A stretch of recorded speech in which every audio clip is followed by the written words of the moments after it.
Hey guys, I wanted to talk real quick about why I think evaluating the FedEx contract itself is basically a waste of time. A lot of times people look at the contract and they think that they can eliminate or at least reduce their evaluation risks and acquisition risk by checking out this contract, right? They spend thousands of dollars to the lawyer, they look over every single page, every single word, they say, oh, okay, the contract is very strong, we really like this contract, it must be a good business. Even though this is a contractually based business, that doesn't work. And it doesn't work for a few different reasons. One is that if FedEx doesn't want to renew a contract, they're not gonna. And so a lot of times whenever you're doing well, hey, they're going to continue to renew it. It benefits them, benefits you. Everybody's happy. You're doing a good job, right?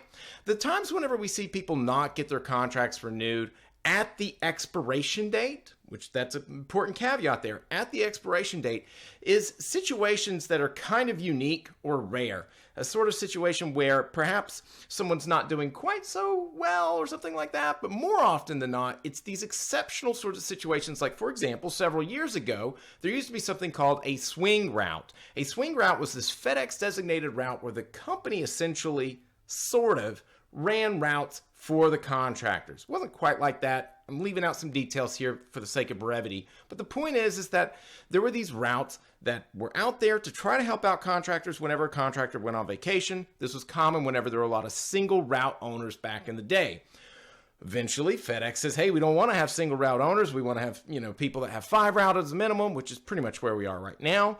And we're going to get rid of what we call the swing route. When those swing routes basically were taken away, those contracts didn't get renewed. So even the guy that was doing a really good job, everything was good, business was good, all these things are wonderful, doesn't matter. They just don't renew it at the expiration date. Aside from these sorts of rare and exceptional cases, a lot of times when FedEx doesn't want to renew a contract, you don't make it to the expiration. They don't look at the contract of some new guy that's come in and, and he's running his business into the ground. He's got, drivers that never show up. He's misdelivering packages constantly, not getting his stuff done. And they say, well, this guy's got another 9 months on his contract. Let's let him just destroy our billion-dollar brand image and run it into the ground until the contract expires, and then we just won't renew it. They don't say that. They just terminate people. They say, hey, get into the office here. You got 30 days to sell your business. Get the hell out of here. They don't screw around.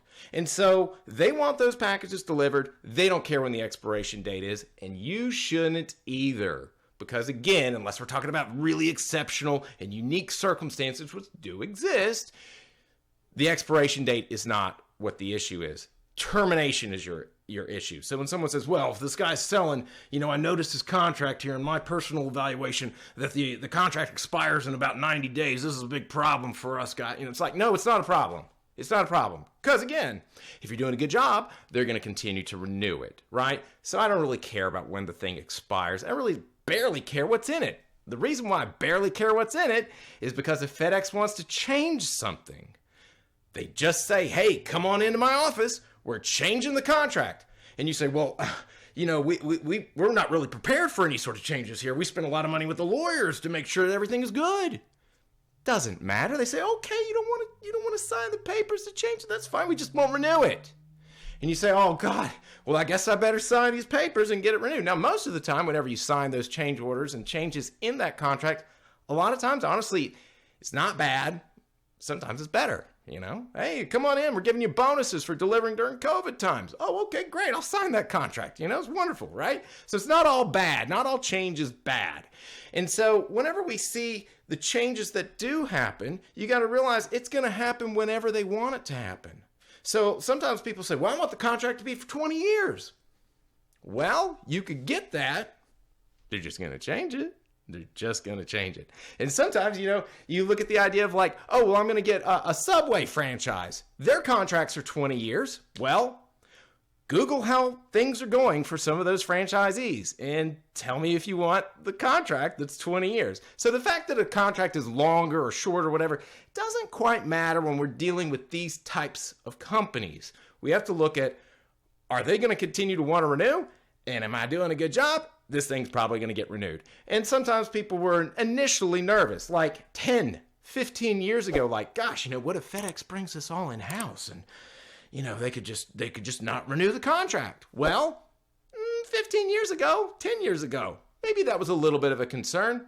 but we've got over 20 years of seeing this thing continuously renew. So yes, there is some absolute risk in the idea that this contract is short, it can change, it can be terminated.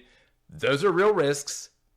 They should be thought about, right? But we've seen this thing continuously renew, and a lot of people do very, very well in the FedEx model for literally over 20 years. And I think at this point, like, yes, the contract risk and the change and the terminations and non-renewals, these things are very real, but I think that there are a lot of other things that we should really be focusing on whenever we do evaluate these businesses that are much more important than, oh, you know, the contract's going to expire in 6 weeks and that makes this risky.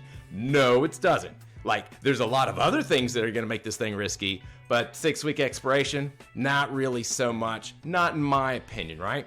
There are actually 4 different things that I think about that matter in every single contract, whether it's FedEx, whether it's any other business. And I think if you guys are interested in that, I'm going to blast through it, blow your mind. Check out the next video. Have a good one. Bye.